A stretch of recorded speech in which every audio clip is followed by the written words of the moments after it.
mwiza kuri mwe mwese mudukurikiye. Tubaye ikaze ku mwanya hari amakuru y'iteganyagihe mutegurirwa n'ikigo cy'igihugu cy'ubumenyi bw'ikirere Meteo Rwanda. Aya makuru mugiye kwagezwaho nanjye Mukazarukundo Clarisse. Tugiye gutangira tubabwira ibyaranze ikirere cy'uyu munsi, turebe amasaha y'umunsi w'ejo uko azaba ateye guhera mu gitondo ndetse kugera no ku gicamunsi.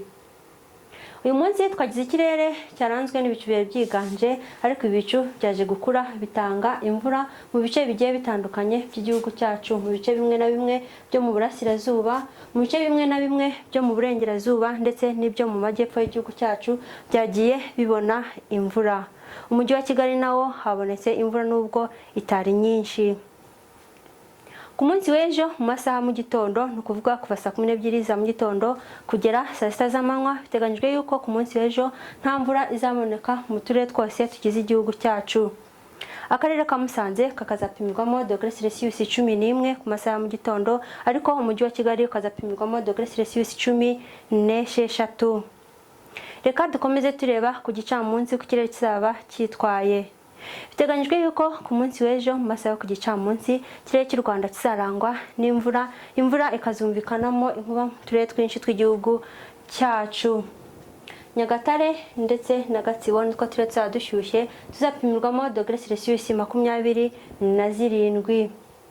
Dukomeza tureba utundi turere tugize igihugu cyacu, biteganyijwe yuko Kayonza, Bugesera, Rwamagana, Kirehe, aho ni mu burasirazuba bw'igihugu cyacu, hazaboneka ibicu bitazatanga imvura mu masaha mu gitondo ndetse n'imvura yumvikanamo inkuba mu masaha yo ku gicamunsi. Burera, Rulindo, Gakenke, Nyaruguru ndetse na Gisagara biteganyijwe yuko nta mvura izaboneka mu masaha mu gitondo n'ubundi, ariko ku gicamunsi hakaboneka imvura yumvikanamo inkuba. Burera akazapimirwa dogere Celsius 12 mu masaha mu gitondo na dogere Celsius 21 mu masaha yo ku gicamunsi.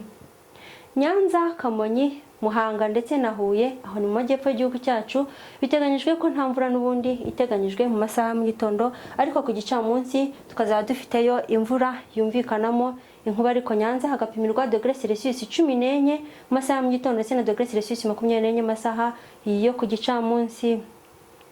Mu burengerazuba, Nyabihu, Ngororero, Rutsiro ndetse na Nyamasheke n'ubundi nta mvura hateganyijwe mu masaha mu gitondo, ariko ku gicamunsi hakaboneka imvura yumvikanamo inkuba. Nyabihu akapimirwa dogere Celsius 10 mu masaha mu gitondo.